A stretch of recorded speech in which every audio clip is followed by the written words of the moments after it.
Lahat ng gusto mapapasayo ngayong Agosto sa morning balitaktakan.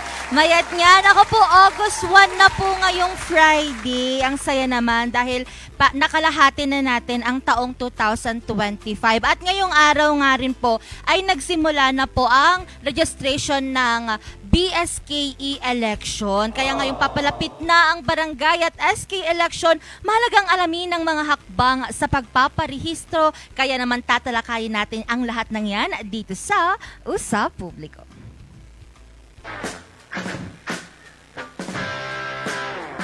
Shoutout sa mga kapwa ko kabataan! Gusto mo bang marinig ang boses mo sa iyong barangay? Magparehistro na para sa barangay at SK elections. Bukas ang registration, August 1 to 10, 2025. Lunes hanggang Linggo, pati holidays, 8 a.m. to 5 p.m. Huwag sayangin ang chance mo na maging game changer sa iyong community. Tara, register na sa Comelec office o sa mga satellite registration sites sa inyong lugar. Kung hindi ka pa rehistrado, magparehistro para makaboto. Kabataan, oras na para kumilos. Kaisa ka sa pagbabago.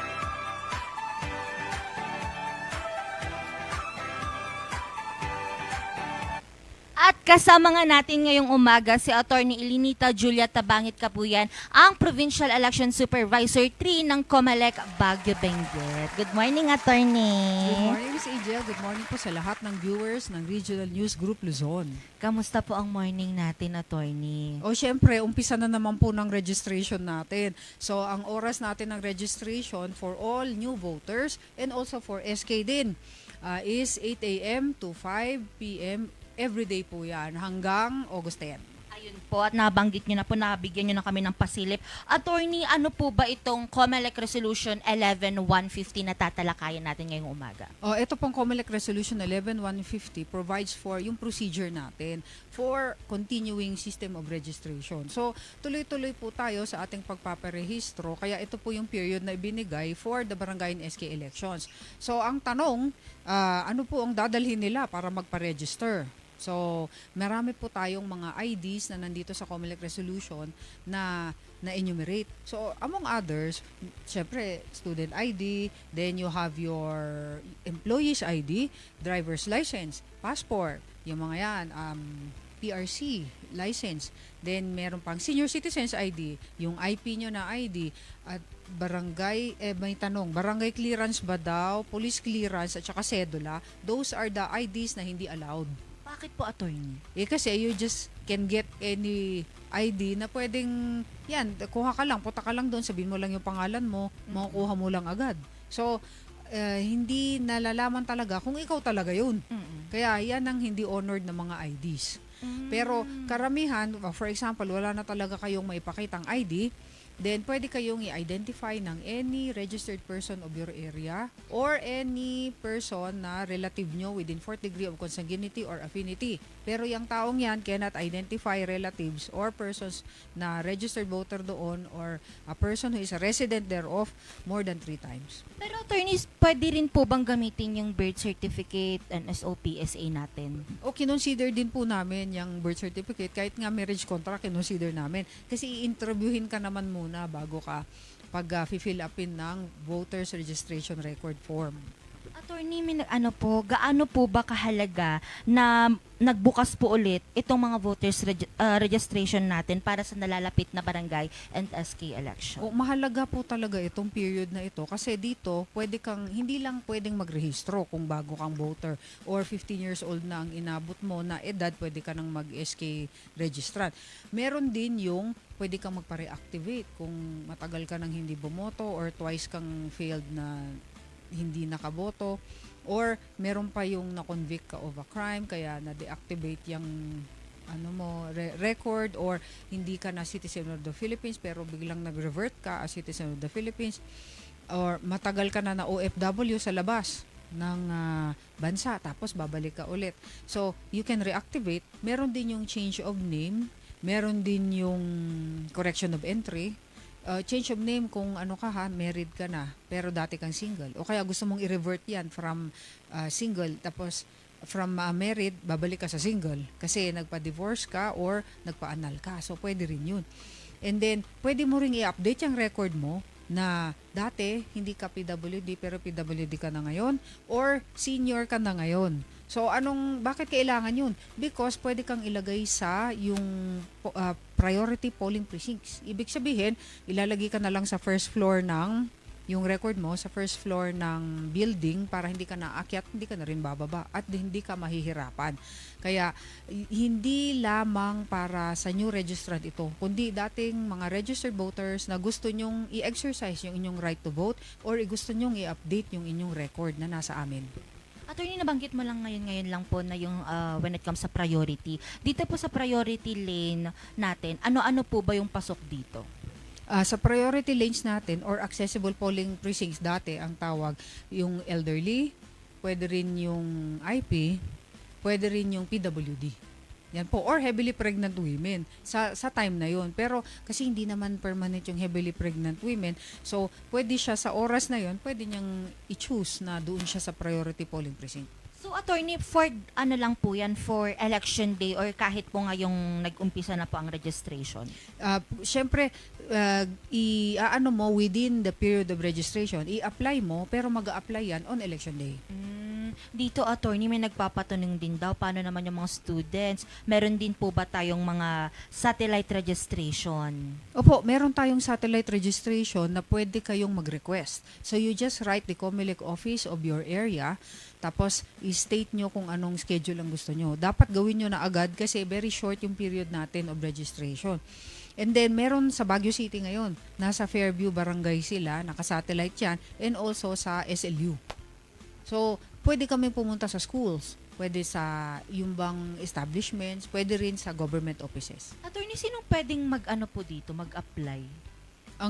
Karamihan na nag-a-apply sa amin, yung schools, and then barangays, yung mga yan. And then, merong private schools din, meron din yung mga government offices nag-a-apply. You just write the COMELEC office and it will be approved by the provincial election supervisor subject to confirmation by the regional election director. Attorney, ito, kasi mula ngayong araw hanggang August 10, ang registration date natin for barangay and SK election. Paano naman, attorney, kapag sa December 1, kung matutuloy po yung election day natin, birthday niya po ng November 30, pwede pa rin po ba siyang makapagboto? Ang magpa-register siguro, Opo. ibig nyo sabihin. O pwede, basta on or before, you will turn 15 kung SK ka, or you will turn 18 kung regular voter on or before the day of the elections. So the day of the elections is December 1. So pwede pa yon for as long as you meet the residency requirement. Ano po itong mga requirement na ito? Or you should be at least 6 months there in the place where you intend to vote. Nabanggit nyo na naman po, attorney, 6 months. Pwede daw, possible po ba, attorney, na mag-double registration daw? Ito yung double registration. It is punishable as an election offense. Punishable siya by not less than 1 year or 6 years nor more than 6 years imprisonment kasi election offense. Ngayon ito, dati kasi sa Omnibus Election Code, meron tayong Section 261 na nagpo-provide ng lahat ng election offenses. Etong mga to kasama sa subsection Y, nakalagay doon double registration. Bawal yun. Ibig sabihin, you registered twice or more. Kaya itong gagawin nyo sa Republic Act 8189, kailangan mag-transfer ka lang kung dati ka ng registered voter. Pero kung hindi ka na registered voter, that's the first time, edi mag-apply ka for registration. May danger kasi ito dahil kasi sa dating batas, ang nakalagay, you cancel your registration sa previous registration mo and then you register anew sa bagong place of residence mo. Yan ang sinabi. Pero na-amend na to by Republic Act 8189. So, ang Republic Act 8189 is the law which provides for continuing system of registration. Yan na po ang nag-supersede sa provision na yon. Kaya ang gagawin mo lang, kung dati ka nang registered, you file for transfer. Kung nalumipat ka. Kung na-deactivate naman yung iyong registration, you have to file for reactivation. Kaya you don't need to register anew. Otherwise, magiging liable ka for double registration.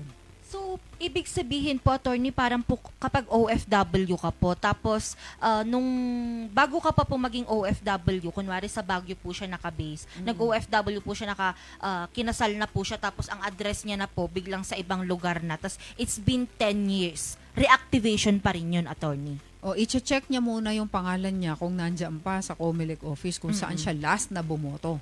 Pero pwede rin nakaboto siya sa abroad. Pwede rin yun. So, you can apply for transfer naman from the foreign post to Philippine post. Yan po ang allowed ngayong period na to until the 7th of August. Yan ang allowed. Pero kung i-check nyo muna palagi kung nandyan sa database yung pangalan nyo. Kapag kawala, diyan ka magre-register anew. Attorney, dito naman, paano naman po kapag matutuloy po itong election natin sa December 1, bigla pong, sana hindi naman, dumating ang sakuna kagaya ng bagyo.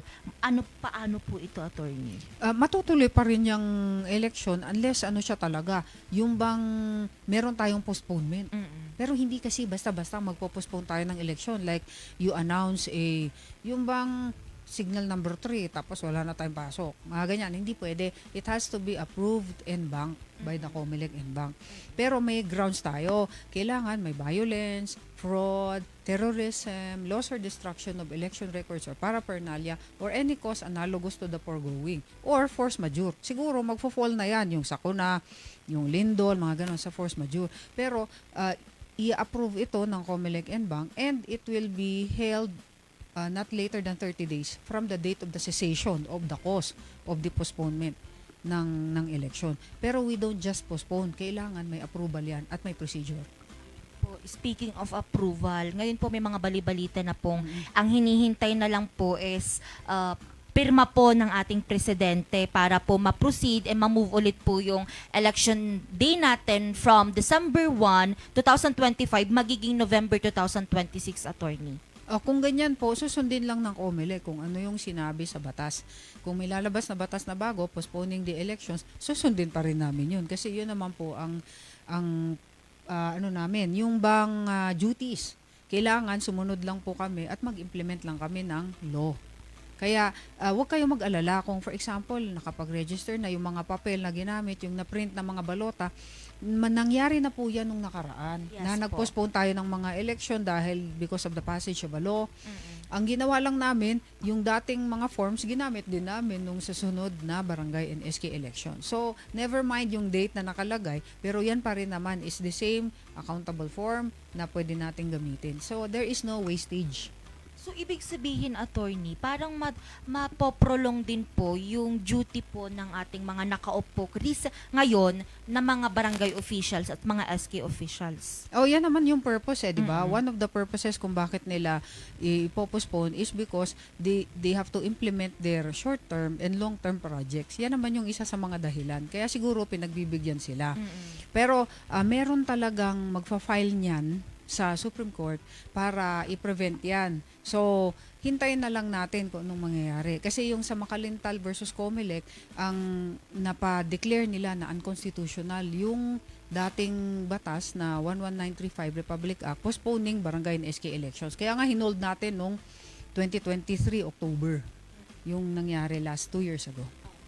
Attorney, ito naman po, may nagpapatanong po, marami pa rin po kasing hindi nakakaalam ng RAP or yung Register Anywhere program. Ano po itong program na ito? Itong program na ito, you can just, kung merong COMELEC na nag-implement niyan, pupunta lang kayo doon sa venue kung saan nila sinet up yung Register Anywhere program, and then doon ka na mag-apply for registration or transfer. Tapos, ililipat lang namin yung record ninyo doon sa kung saan ka talaga, kung taga saan ka talaga. Kaya lang ngayon, wala tayong transfer. So, transfers are not allowed for local transfers. Gusto ko, dito ako sa Barangay Dominican Mirador, from Barangay Quezon Hill, lilipat ako. Hindi pwede kasi it's not allowed this time. So, ano lang ang pwede, register lang, reactivation, correction of entry, etc. etc. Pero yung mga Register Anywhere project na transfers, wala. Pero you can register anywhere. Meron tayo, pero wala rito sa Cordillera Administrative Region. Nandun siya sa Region 4A. Meron din siya sa NCR in selected at Region 3 in selected areas only. Pero hindi sa CAR. Wala tayong nakaschedule na Register Anywhere program dito. Para po dito sa Barangay and SK election attorney, ano po tayo, manual. Oh yes, Opo, manual manual elections po. tayo. Opo. Oh, that is because wala tayong transmission na gagawin. So, yung proclamation natin, ang botohan sa presinto, proclamation natin is in the barangay level. Kasi barangay officials naman yan. Wala tayo sa munisipyo, wala din tayo sa national. So, barangay level at wala tayong transmission. That's why sa Omnibus Election Code, the barangay elections and SK is the simplest and most expeditious, inexpensive barangay elections in the country. Kasi very lang siya, simple at mabilis at manual. Ibig sabihin, attorney, may walang mga malalaking hamon na kinakaharap ang COMELEC kapag po Barangay and SK election? Hindi, meron ding malalaking Ano po hamon ito? kasi meron tayong appreciation of ballots. Yung appreciation of ballots, yan yung pag binasa mo yung balota, yan yung pagkasulat ng voter. So meron yung interpretation ng tao na Board of Election Inspectors natin or Electoral Board, titingnan niya kung ano ba yung intent talaga ng voter, kung paano sino yung gusto niya talagang iboto. So meron yung mga wrong spelling, pero pareho naman yung pronunciation. O for example, Emma ang pangalan, nakalagay IMA. So, parang understood na ito, yes. Meron din yung pag-interpret na siya yung incumbent. So, pupunta yung boto sa incumbent. Pero may kapangalan siyang hindi. So, may ganong mga rules na dapat i-follow under the Omnibus Election Code. Yun lang. Tapos, yan ang cause ng merong tie, merong isa lang ang lamang, merong tatlo lang. Tapos, ifa-file nilang election protest. Attorney, uso pa ba yung ginaganon po yung coins kapag ganyan? Usong-uso yan Uso pa pagdating po. sa barangay and SK elections kasi karamihan sa yung election ng SK may tie. Yes po. Laging ganon. So ang ginagawa, isa-set namin na magtotoss coin sila tapos for purposes of determining lang yung ranking nila. So for example, pareho kayong number 4. Di magtotoss coin sila kung nag-agree sila na 3 times yun, di 3 times na ganon. Sino yung ma-favor by luck? Di siya yung number 4, yung susunod yung number 5. Ayun, attorney. So, parang dahil po manual tayo, how do we make sure naman, attorney, na parang syempre may mga tao pa rin nangangamba kung tama pa ba yung binibilang nila, hindi ba sila nadadaya? How do we deal with that, Mas attorney? maganda nga ito sa precinct level kasi andun yung watchers. Tapos, yung dating procedure kasi, bubuksan yung balota in the presence of everybody and all the watchers. Pagkatapos, ihihiwalay yung mga ballots na yan, babasahin isa-isa ng chairman, itatali board ng poll clerk, ay ng third member, isusulat sa election return ng poll clerk. Kaya kitang-kita yan talaga kung meron pandarayang ginagawa. So, very visible at nakikita ng mga tao. Very public nga siya. Attorney. Last question naman, attorney. Ano po yung mensahe din natin sa mga kabataan para po ma-push pa sila na mag-register po for SK election? O tulad nung napanood nyo kanina, doon po sa bago nag-start tayo ng program, yan po ay galing sa COMELEC Information Department. So yan pong hinihikayat po namin ang lahat ng kabataan na magpa-register. At syempre, mag-file sila ng Certificate of Candidacy para maging kagawad din sila sa kanilang mga barabarangay. O bakit? Kasi you need to represent yung rights ng kabataan, yung aspirations na gusto ng mga kabataan. You have to be there para yung isulong nyo. At sino pa bang magsusulong yan? Siyempre, kayo rin. At kayo rin ang magkakaroon ng mga projects na yung bang angkop din sa kabataan and para sa improvement ng barangay nyo. Kasi kayo nga ang future namin. Kung maging senior na tayong lahat, di ba, magre-retire na tayo, sila naman ang papalit. Kaya, don't disregard or belittle itong ganitong mga activities kasi it's for you actually. Di naman para sa adults yan. Totoo po yan. Ako po yung mga may gusto po and nai-inspired po para po mamuno sa kanilang mga barangay. Naku po, magpa-register na po tayo dahil kailangan din po natin na magbigay ng boses natin kasi ang kailangan for sang panahon ngayon, kailangan po talaga na boses din talaga ang naririnig ng lahat. Oo. At attorney, dito po, ano naman po yung mga schedule natin for registration?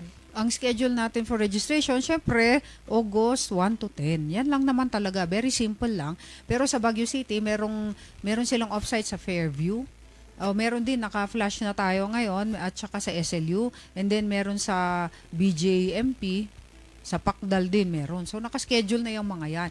Makikita nyo po yan sa COMELEC website at sa local FB page of COMELEC. Ayun, thank you so much, Attorney EJ. Attorney, baka may gusto naman po kayong last message po para po dito po sa ating Resolution 11150. Ito pong COMELEC Resolution 11150, yan po ang ating talagang guide para makapagrehistro tayo, malaman natin yung procedure kung paano i-approve din yung ating mga applications. Kasi hindi naman agad-agad na-approve yan. Kaya sana i-download nyo yan, pakibasa, lalo na yung mga file ng Certificate of Candidacy. Then gusto ko lang i-remind kung interesado po kayong mabasa yung aking book on Insider's Notes on Election Laws, tungkol po yan sa disqualification cases and also tungkol din sa fundamentals ng election laws kung interesado kayo. At syempre, lalo na yung mga bata na gusto maging election lawyer, meron kayong reference po dyan. So it's available po sa Jet Bookstore. Kung hindi po kayo pwedeng pumunta sa Jet Bookstore, you can message me at 0917-507-2439 or pwede naman kayong mag-message sa aking website, attorneyejtabangin.com. Ayun po, muli maraming salamat, Attorney Elinita Julia Tabangin Kapuyan, ang Provincial Election Supervisor 3 ng COMELEC Baguio Benguet. Naku, mahaba-haba pa ang tsikahan ng mga ka-MB at tuloy-tuloy ang kasiyahan dahil magbabalik ang Morning Balitaktakan. Pero bago po yan, abangan nyo rin po ang mga nagbabaga at maiinit na balita na mamaya po ibabalita po ng nag-iisang Miss Angel Arquero. At hindi lang po yan dahil pag-uusapan din po natin mamaya ang usapang kuryente. Ang lahat ng yan sa pagbabalik ng Morning Balitaktakan.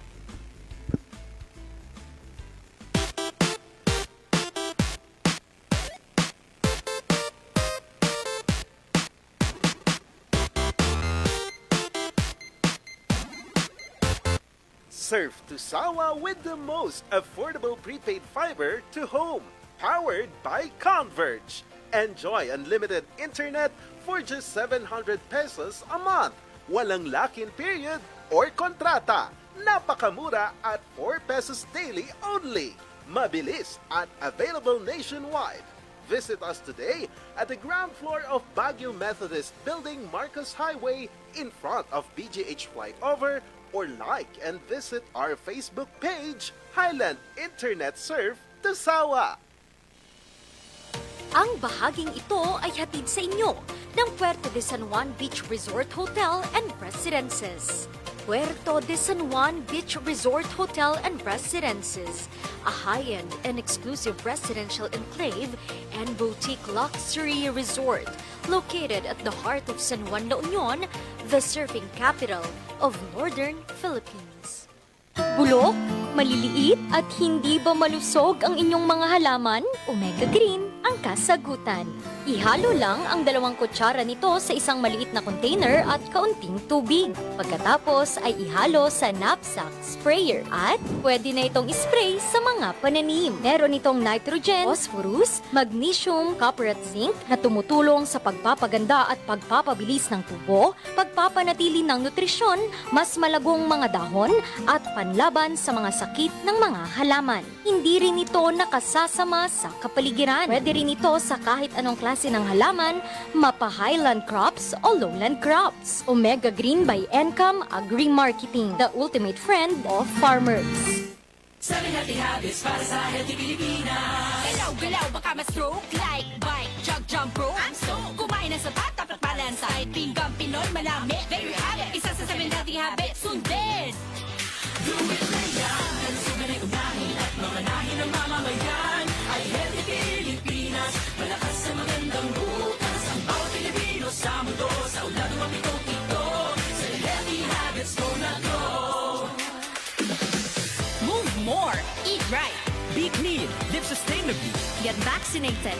Don't smoke, lessen alcohol, say no to drugs. Care for yourself. Care for others. Practice safe sex. Do no harm. Put safety first. Do it na yan. Sa healthy Pilipinas.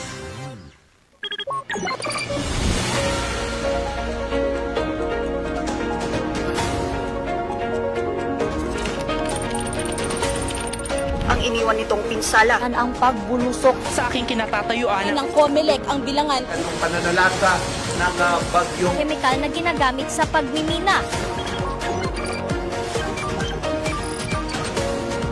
Na makakapagpabuti sa buhay ito ang dating tennis court ng Baguio Athletic Court. ng El Nino na nararanasan. Sasakyan dito sa bangin. Nang magumba ang poste Ang posibleng pagbuho ng bundok.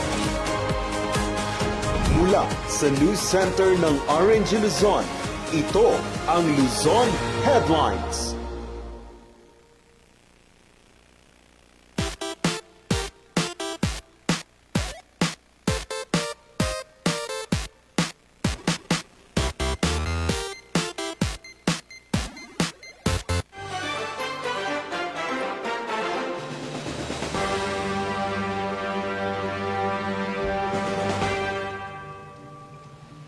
August 1, 2025, narito ang mga balitang nakalap ng RNG News. Sa kabila ng tuloy-tuloy na pagsasagawa ng clearing operation sa Cannon Road, sa pag-asang agad itong mabuksan sa mga motorista. Pahirapan pa rin ito dahil sa patuloy na pagguhong na itatala sa lugar. Buwis buhay naman ang pagtawid ng mga ilang residente. Magbabalita, Vanessa Bugto.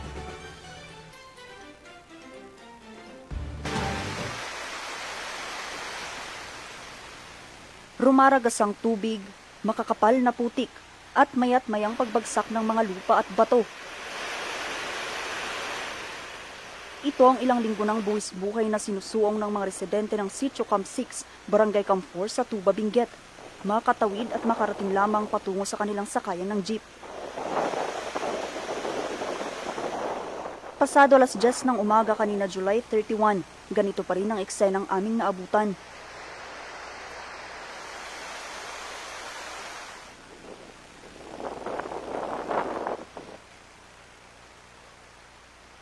Sa kabila ng panganib, pilit tinawid ng grupo ni Tatay Gilbert ang gabundok na mga tipak ng bato. Naglalakad, nagtatransfer kasi kung may importanteng kukunin sa Baguio, yung iba maglalakad, iwan yung sasakyan sa kabila, maglakad kung mag-transfer po sa mga jeep sa Camp 6 papuntang Baguio. Konting tiis, kung walang importanteng kukunin sa Baguio, hindi sana aakyat pero may bibilhin. Kaya yun talaga mararanasan. Kaya mabuti din po at kinansela muna ang walang pasok. Kaya safe din po naman ang bata. Walang lalabas kasi maganda din at kinansela ng mga opisyal natin ang school dahil sa masamang panahon. Bagamat delikado, mas tipid daw kasi ito kaysa mamasahe ng doble, lalo na't ang alternatibong daan ngayon ay sa Marcos Highway. Kung kailangan din po na yung tulad po ng mga pasyente, kapilitan po na iniikot namin po sa Marcos Highway. Kaya 3 ng pasyente ang iniikot namin sa Marcos Highway papuntang BGH. Yun lang po ang kahirap kung talagang matagal na mabuksan itong kasi sa sitwasyon ng tag-ulan at tuloy-tuloy din po naman ang pagguho sa lupa wala po tayong magawa. Hintayin po din natin. May mga gumagawa din po naman na DPWH pero hindi madaling kasi malaki po ang slide dyan. Mas magastos at mas mahaba raw kasi ang kanilang biyahe. Kung titignan ay tuluyan nang natabunan ng kalsadang ito sa kahabaan ng Cannon Road dahil sa mga bato na gumuho mula pa sa kabundukang ito. Dahilan para tuluyan nang isara ito sa mga residente at maging sa mga motorista. Kaya naman ang ilang mga residente ay kailangan pang umikot sa iba pang mga alternatibong ruta makarating lamang sa mga karatig na bayan. Pero tuloy-tuloy pa rin naman ang kanilang pagsasagawa ng clearing operation sa kabila ng patuloy na pagguhong na itatala sa lugar. Ayon nga sa ilang mga otoridad, ay tila aabutin pa ng halos 1 buwan bago malinis ang lahat ng ito at muling mabuksan ang kalsada sa mga motorista. Ngayon namin lang naranasan na ganito yung kalakas ng tubig na ito. Dati-dati yan, impossible dahil malaki yung outlet dyan na yung box culvert. Pero parang hindi niya nakayanan kaya ganito na. Saka malaki kasi yung gumuho dyan sa taas. Kaya gano'n na. Sa tala ng barangay, 6 na pamilya ang naapektuhan sa pagguho na agad din namang nailikas. 3 sasakyan din ang natabunan ng mga gumuhong bato. Sa ngayon ay mananatiling sarado ang Cannon Road sa lahat ng motorista at maging residente para na rin sa kaligtasan ng lahat. Vanessa Bugtong, RNG News. Isang taxi driver sa Baguio City ang natagpo ang patay sa loob ng kanyang minamanehong taxi. Narito ang report. Sa unang tingin, animoy nagpapahinga lamang sa pamamasada. Pero ang 62 anyos na taxi driver na ito sa Baguio City, wala na palang buhay sa loob ng kanyang pinapasadang taxi na nakaparada sa Siontog Street, Baguio City na nasa tapat ng City Hall. Natagpuan siya bandang alas 6:30 ng umaga kanina, July 31. At that time, nagpapalis po ako ng mga hindi dapat mga nakaparada doon sa parking na yon. Kasama po mga taxi driver. So, usually kasi ginigising ko pagka mga taxi driver. Yung sa kanya kasi hindi siya nag-respond. Worry din po dahil hindi naman gumagalaw yung tao. Dito sa parking area na ito, natagpuan ng isang security guard habang nagpapatrol kaninang umaga ang wala ng buhay na taxi driver. Kwento niya, halos 20 minuto itong kumakatok at ginigising ang taxi driver pero hindi ito rumorospende o bumabangon kaya napagpasyahan niyang humingi na lamang ng tulong. Agad namang rumisponde ang BCPO. The person was brought sa Baguio General Hospital na doon na-declare na dead on arrival. Noong 2021, the victim suffered mild stroke. And actually nung Tuesday, nagkaroon ng check-up itong biktima. So sa mga taxi drivers na especially yung mga may sakit, at yun nga nagto 24 hours sila, tignan natin na i-consider natin yung ating health condition. We have to take our daily maintenance at kung talagang hindi po natin kaya, better na umuwi na lang tayo at magpahinga. Wala namang nakikitang foul play sa insidente. Tumanggi naman ng pamilya na isailalim sa autopsy ang bangkay ng taxi driver. Angel Arquero, RNG News. Isa ang leptospirosis sa mga sakit na maaaring tumama tuwing tag-ulan. Kaya naman muling nagpaalala ang City Health Services Office sa mga residente. Magbabalita Vincent Bacani.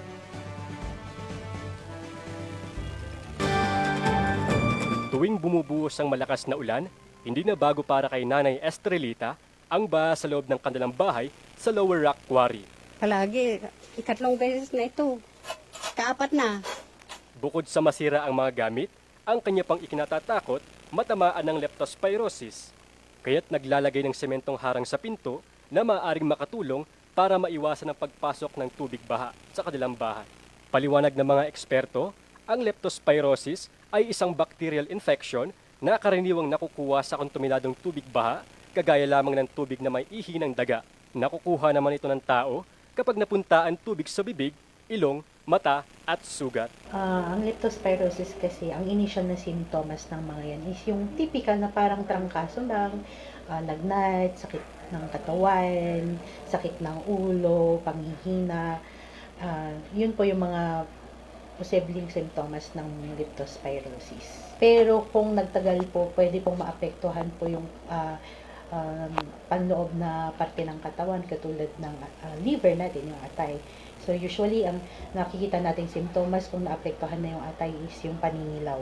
Yun ang most common na nakikita natin sa mga pasyente with leptospirosis. Kapag nakaranas daw ng mga sintomas na ito, agad nang pumunta sa mga pinakamalapit na health center or hospital. Kung may history po sila ng exposure sa baha, mas maganda pong pumunta sila doon para ma-assess po sila.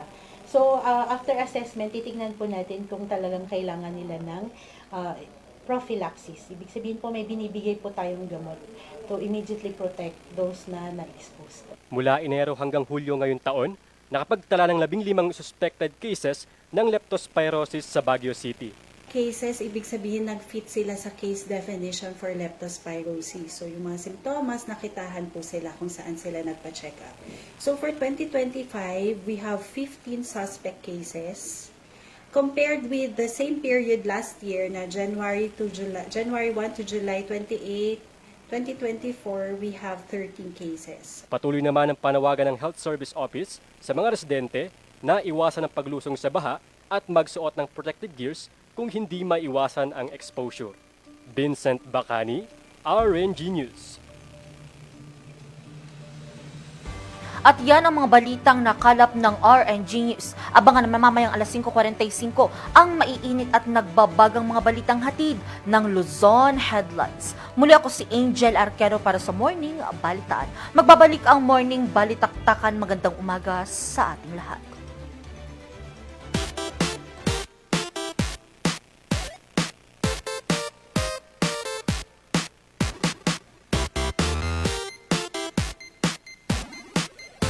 Ang bahaging ito ay hatid sa inyo ng Homebound Furniture Plus.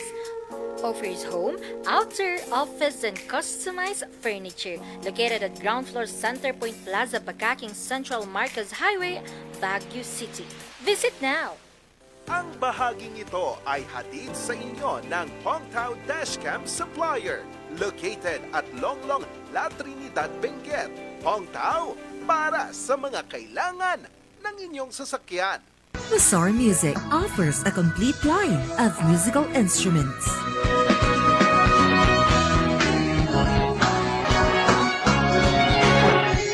Mazar Music, Baguio's pioneer in online music and art lessons.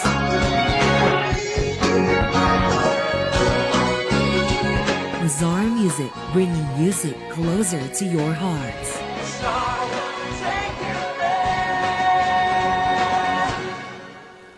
Seven healthy habits para sa healthy Pilipinas. Sa mundong ginagalawan, paganda ka ng Big One.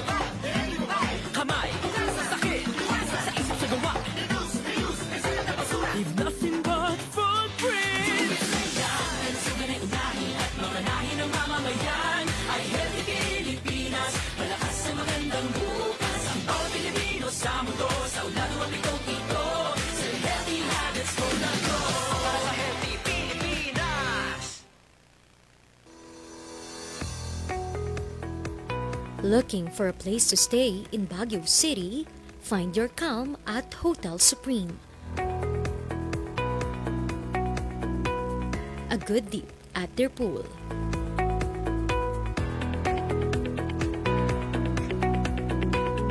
Clean and comfortable rooms with a view.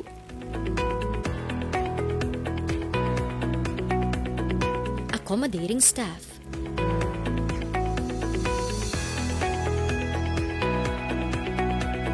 You can also enjoy a sip of coffee at their coffee shop. Good food for a good mood at their restaurants.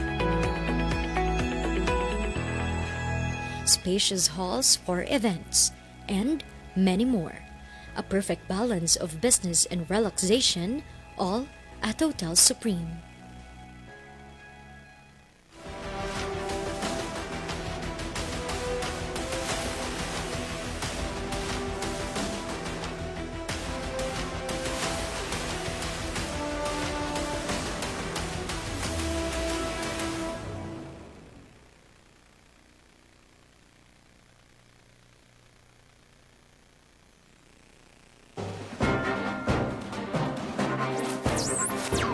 Magandang tanghali sa ating lahat at welcome ho dito sa ating programang Hotspot ngayong ika-15 ng PDEA at pati na rin ng PNP. Babantayan dito ay yung talagang mga aftershock. Charles Nicolimon, magandang tanghali po sa ating lahat.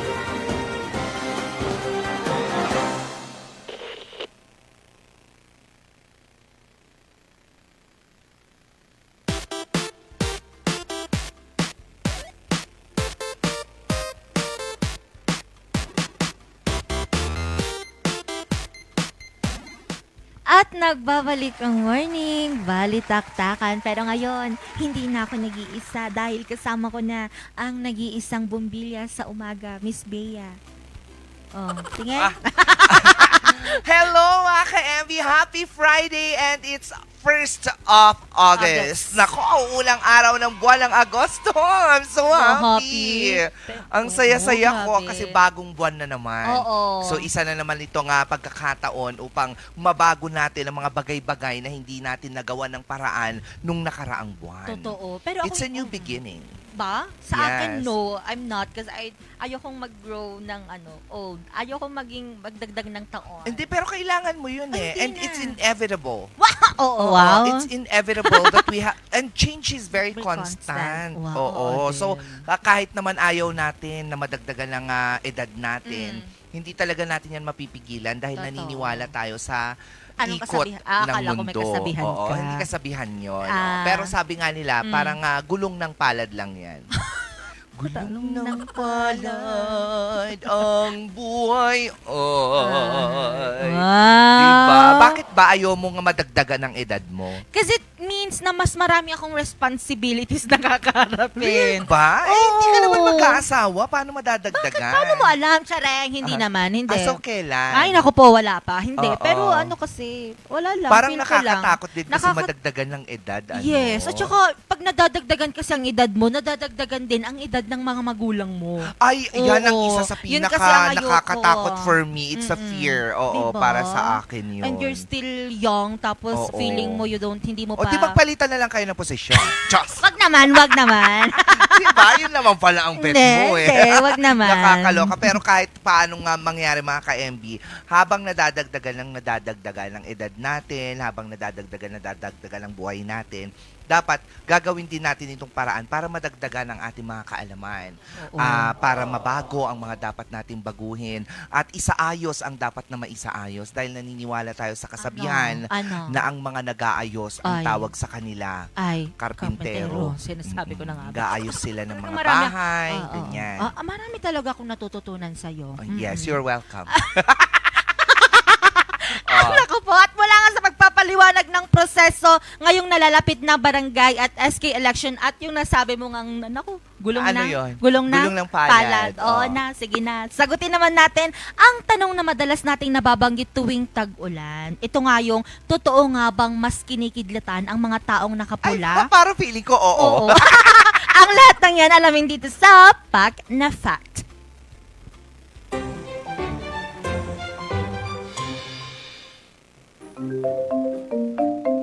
Oh, Lovey, bakit? Ano meron? Bak, natatakot ako. Nandito kasi ako sa labas. Ang lakas ng ulan. Makikidlatan yata ako. Bakit naman? Naka-red kasi ako. Ayoko muna makidlatan. Ang dami ko pang hahabulin na AVPs. Be, kumalma ka. Alam mo, para maliwanagan ka, panoorin mo na lang yung pinanood ko kanina. Red? Magnet ng kidlat? Totoo ba? Ayon sa mga scientists at weather experts, ang kulay ng damit mo ay walang direktang epekto kung ikaw ay tatamaan ng kidlat. Yes, kahit red pa yan. Or fuchsia, kahit neon orange. Ang kidlat kasi ay dumadaan sa pinaka-short na daan papunta sa lupa. At ang habol nito, mga bagay na mataas, matulis o conductive, gaya ng metal, tubig o poste. So no, hindi ka mas kidlat prone dahil naka-red ka. Let's be real. Hindi outfit of the day mo ang habol ng kidlat. Kaya tama na kaka-overthink te. Pero kung may dala kang payong habang nasa open field, mas delikado ka pa doon. Ano nga ba ang signs na may kidlat? Kapag may thunderstorm, ang mga ito ang usual na warning signs. Dumilim ang langit kahit hapon pa lang. Malakas ang hangin at ulan. Naririnig ang kulog na parang drum roll sa langit. Kumikislap-kislap ang ilaw, hindi natural disco yan, kundi kidlat. Sabi ng rule of thumb, kung naririnig mo ang kulog, ibig sabihin, malapit lang ang kidlat. Ang tawag dyan ay 30-30 rule. Kapag 30 seconds lang ang pagitan ng kidlat at kulog, masyado na itong malapit. Kaya kailangan mong maghanap ng silungan agad. Ano ang dapat gawin pag may thunderstorm? Kung biglang umulan with thunder and lightning, ito ang dapat mong gawin. Pumasok agad sa loob ng bahay o building. Iwasan ang matataas na puno, poste at open areas tulad ng field o court. Huwag maghawak ng metal objects, lalo na ng payong or selfie sticks. Lumayo ka sa tubig, mapapool, dagat o kahit basang semento. At kung nasa loob ng bahay, huwag munang maligo, maghugas ng pinggan o gumamit ng wired phones. Ano ba? Ano bang anong gagawin ko? Yes, legit. Ang tubig at metal pipe sa bahay ay pwedeng daanan ng kuryente ng kidlat. Fun fact, ang kidlat ay sobrang mainit. Kaya nitong uminit ng hanggang 30,000 degrees Celsius. Mas mainit pa sa surface ng araw. Kaya wag mo na siyang subukan lapitan, hindi siya aesthetic. Dangerous yan siya. So ayan mga ka-MP, hindi ang kulay ng suot mo ang habol ng kidlat, kundi ang lugar mo at ang environment mo. Kaya sa susunod na may bagyo o thunderstorm, huwag ka nang magpanik sa red shirt mo. Magpanik ka kung nasa gitna ka ng open field na may hawak kang kutsara. Uy naman kasi, be. See you next time mga ka-MP, oh. Oh, kita mo na? Ah, oo pala. Bago ko makalimutan, isang warning sign pa na baka matamaan ka ng kidlat yung biglang tumatayo yung buhok sa katawan mo. And that also means na hindi porke naka-red ka ay matatamaan ka ng kidlat. Yun lang, Bax. Nakapayong ako ngayon.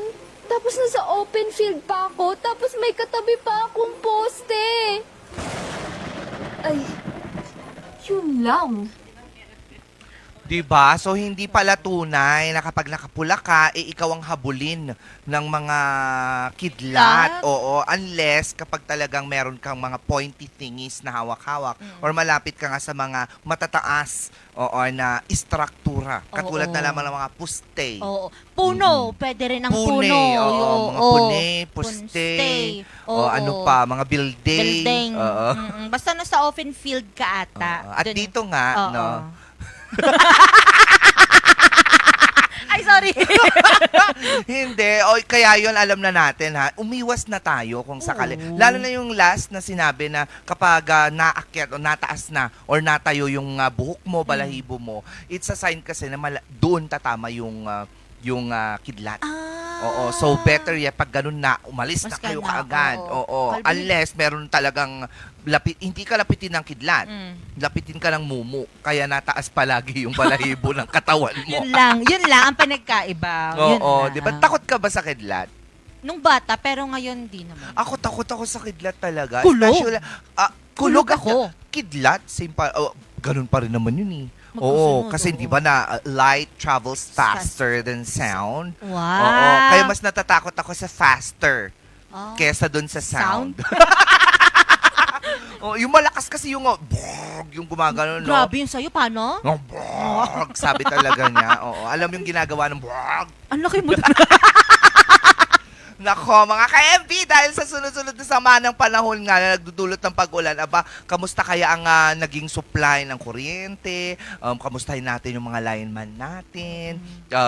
Ano bang nangyari sa kanila over during the past days na sinalanta tayo ng bagyo at ng habagat na yan? Maarte kasi hindi na pangalanan, kaya galit. Nako, yan ang aalamin natin muli dito sa Usap Publiko.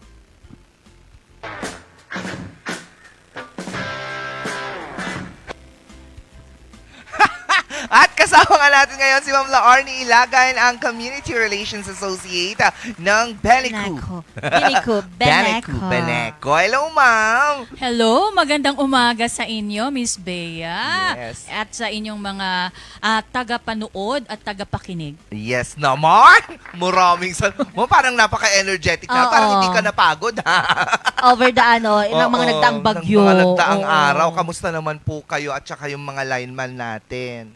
Mabuti naman, inspired kahit na pagod, giniginaw, lalo na, imagine mo yun, 8 hours na nakababad ka. Maski ang ganda-ganda ng PPEs nyo, yung mga raincoats o kaya yung mga bota or boots, rain boots pala para klaro.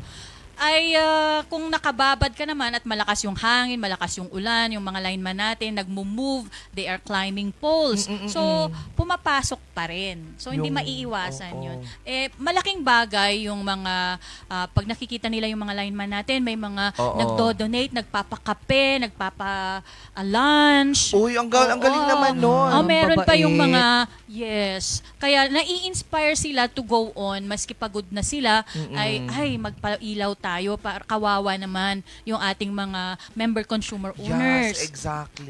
Wala naman nagkasakit, ma'am, sa kanila. So far naman. At saka, parati pong mino-monitor ng ating health and safety officer and our nurse, company nurse, before ng dispatch at saka yung ng morning at saka may afternoon dispatch tayo ng alas 4, mino-monitor nila. In fact, this morning meron tayong wellness hour na ginanap para may certain exercises na ginagawa kanina lang. Yes po. Para sa ating mga lineman. Bago sila mag-dispatch o kaya mabigyan yung kanilang mga job orders para yun yung kanilang gagawin na power restoration o kaya magpailaw sa mga no lights dito sa Baguio City. By the way, 100% na po tayo sa Baguio City na May kuryente. May kuryente. May supply na ng power. Yes, as of 8 a.m. today. Pero yung mga maiba lang syempre medyo nahuli kasi patuloy pa rin yung pagguho ng ating mga kabundukan at saka yung pagbagsak ng ating mga puno na bumabagsak doon sa ating mga linya at poste ng kuryente. Kamusta po yung darling ko doon? Ha? Sabi ko, sino yun? Alam mo yun, Pangalanan mo. Wow. Sino? Hi. Alamin ko yan. Eme lang. Meron pa nagbata, 7 years old, taga Pias or Camp 7 Elementary School. Dinrowing niya, may artwork siya ng ating mga lineman. Pinakita natin sa ating mga lineman. Ay, na-touch sila. Parang nakaka-encourage para sa kanila. Sabi nga ni Arnel Buado na, parang wow naman to. Na-touch yung ating mga line. Siyempre, ma'am, hindi natin po maiwasan na bagit po natin ang mga kuryente. Hindi po natin maiwasan na marami pong nagalit. Over the past few days na sobrang lakas nga ng ulan. Tapos, hangin. kung kailan naman po may ganun, tsaka namang walang kuryente, kaya medyo nahirapan ang karamihan sa pag-navigate ng kanilang daily lives. Wow. So, ano po yung naging move po ninyo doon, ng mga panahong yun? Yung walang ilaw, wala tayong magawa. Kasi inclement weather yun eh. Maski sabi, tropical cyclone na sunod-sunod, habagat. Pero yung habagat naman natin, maski walang signal yun, parang bagyo na rin yun. Opo. So, humihingi kami ng pasensya sa lahat ng mga naabala.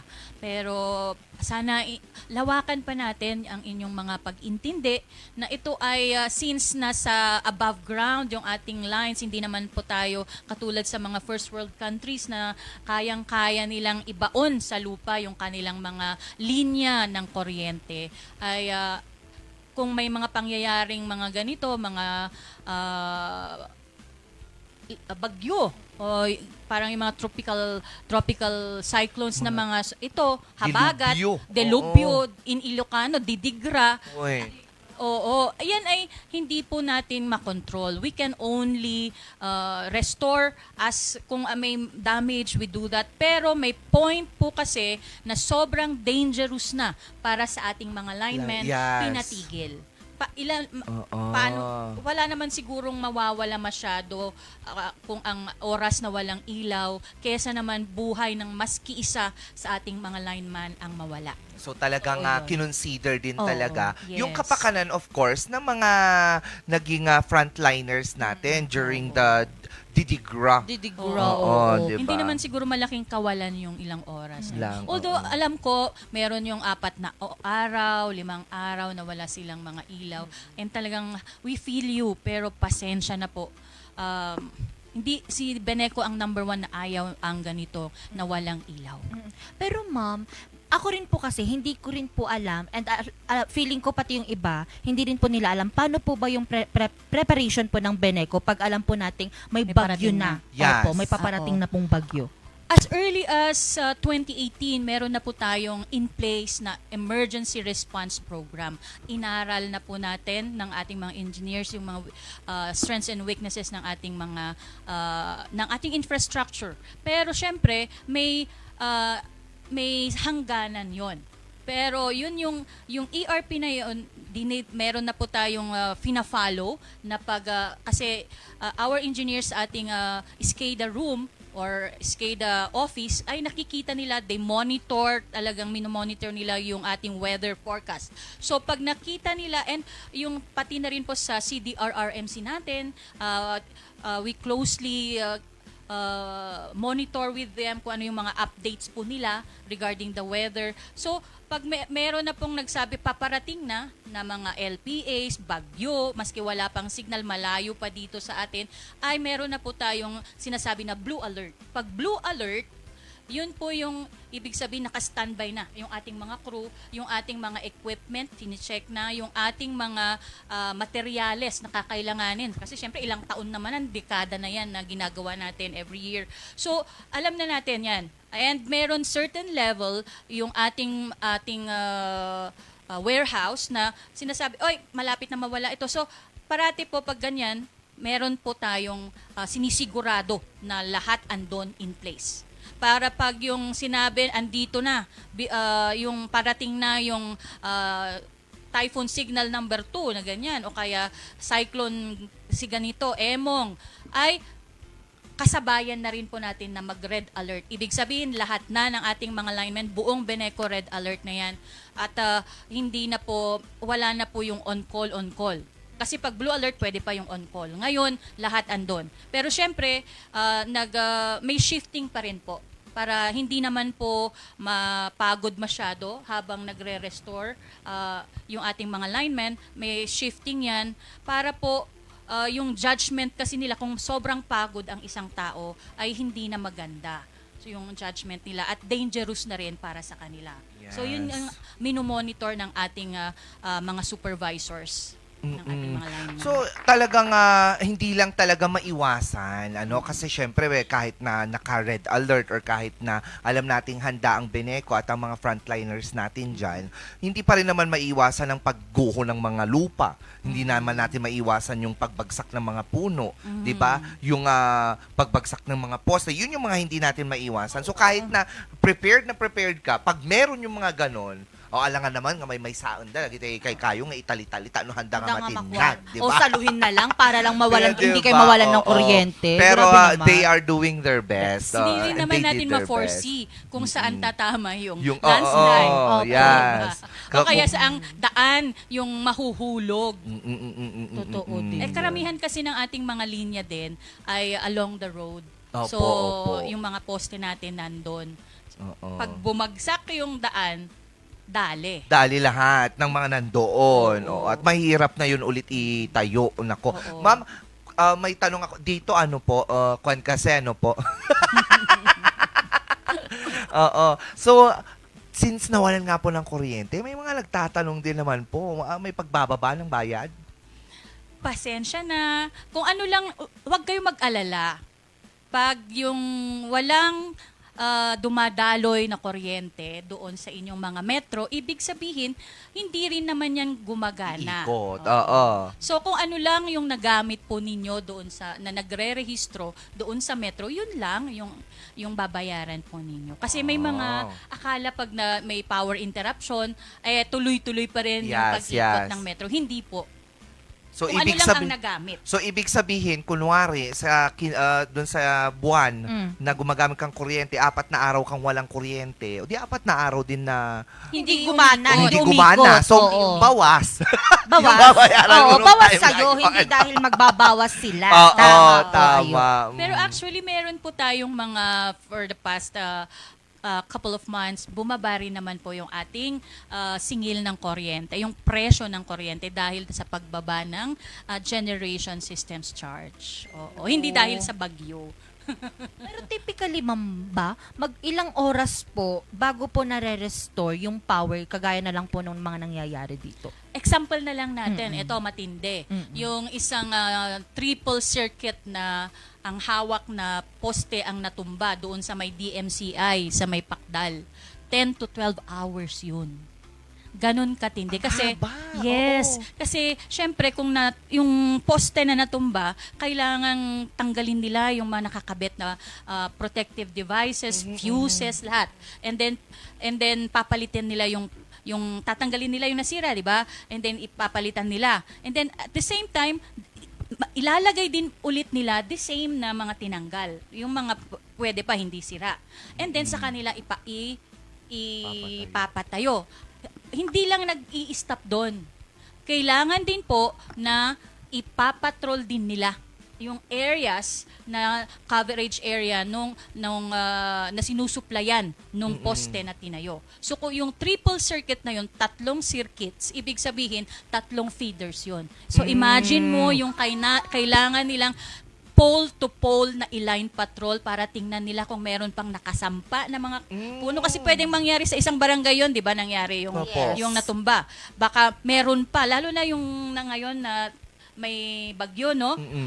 Baka meron pa doon sa ibang barangay, ibang na area noon. So, kailangan nilang i-line patrol yun. That's how time-consuming ang pag-restore ng kuryente pag bagyo. Now I know kung bakit po, kunwari kahit dito sa barangay lang nangyari ito, nadadamay yung iba. Lahat. Yes. Okay. Karamihan dito sa feeder natin. Feeder? Madalas dito sa feeder Huwag na natin. kayong mag-alala. At meron na po tayong bagong dating na 50 MVA na power transformer para sa Lamot Substation na para sa feeders 11, 12, and 14. Pala.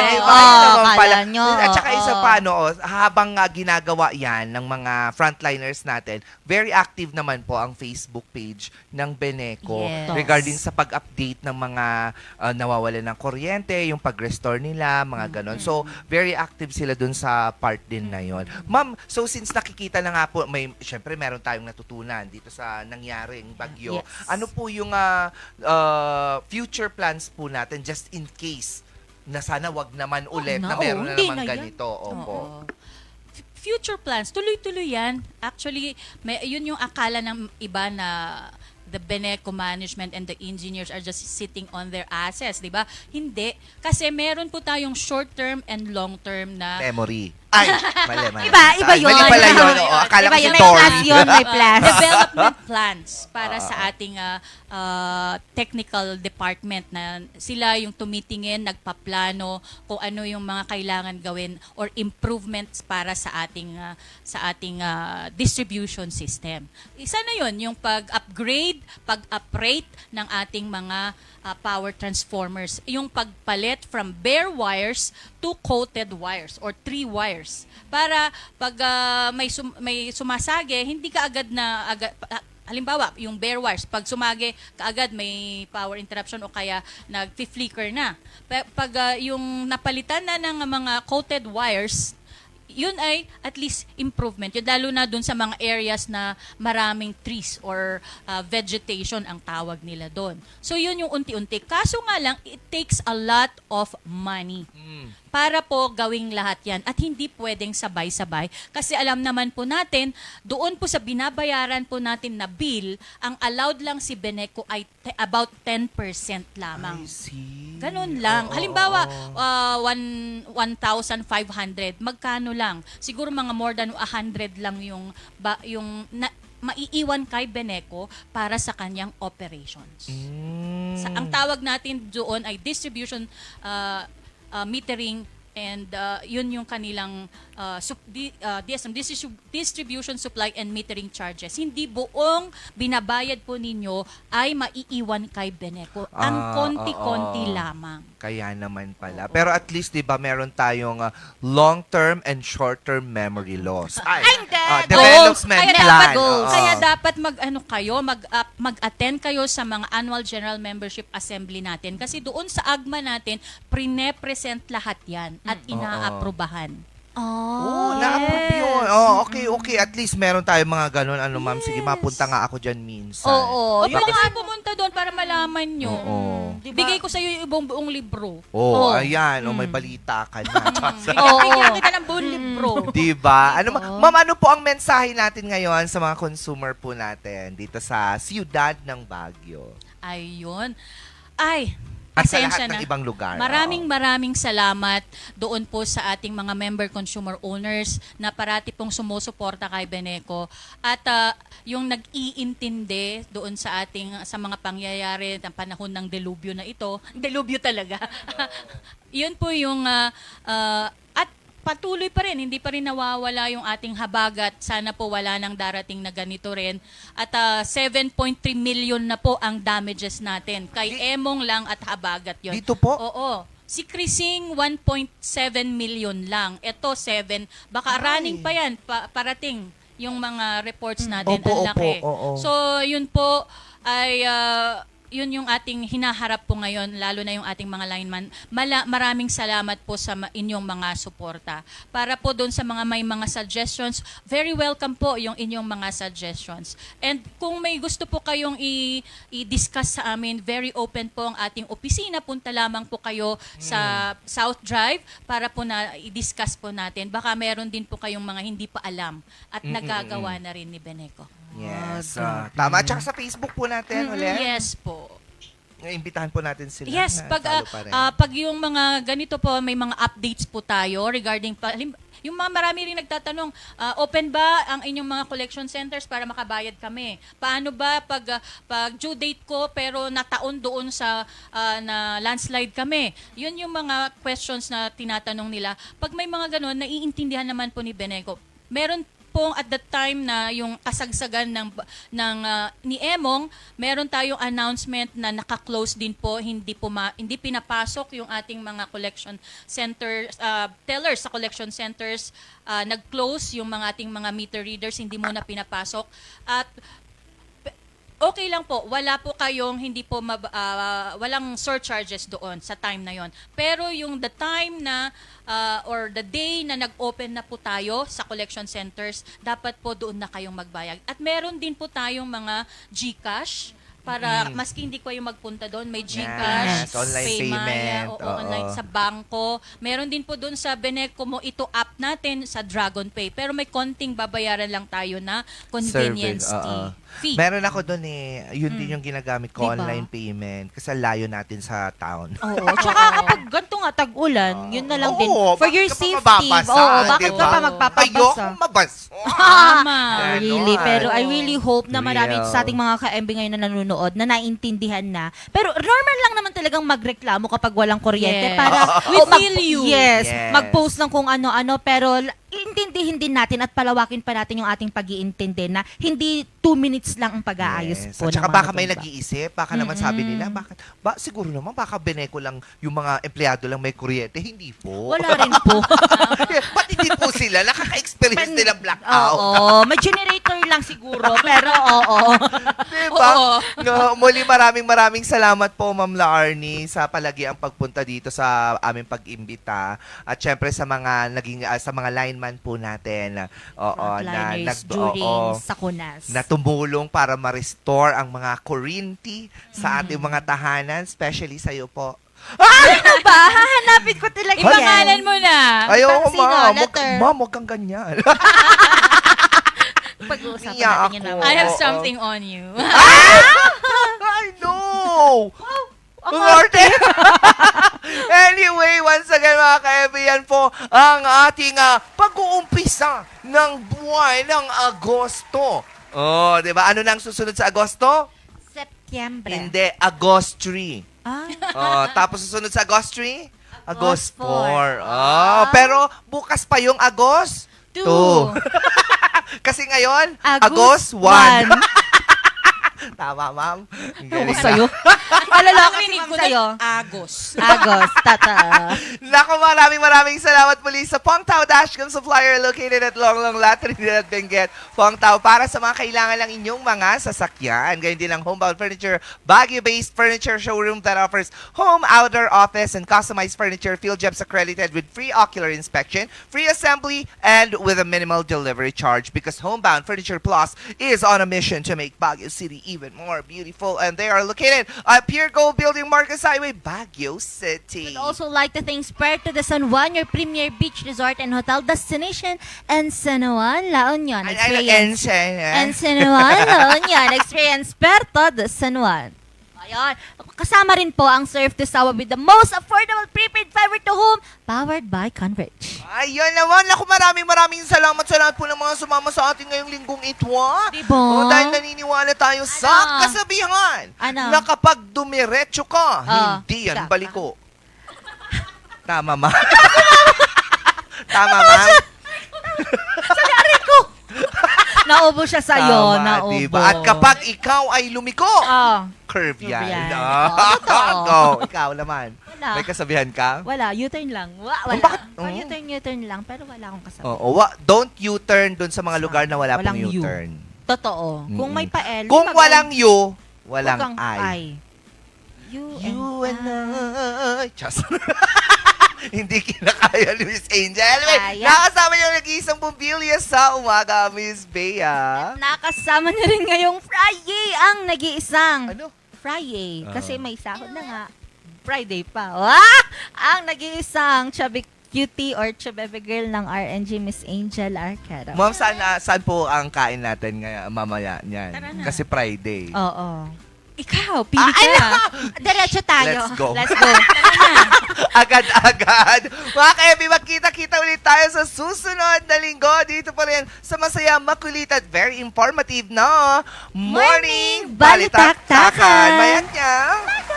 Bye. Enjoy your weekend. Stay safe, stay warm, stay cozy, and stay happy.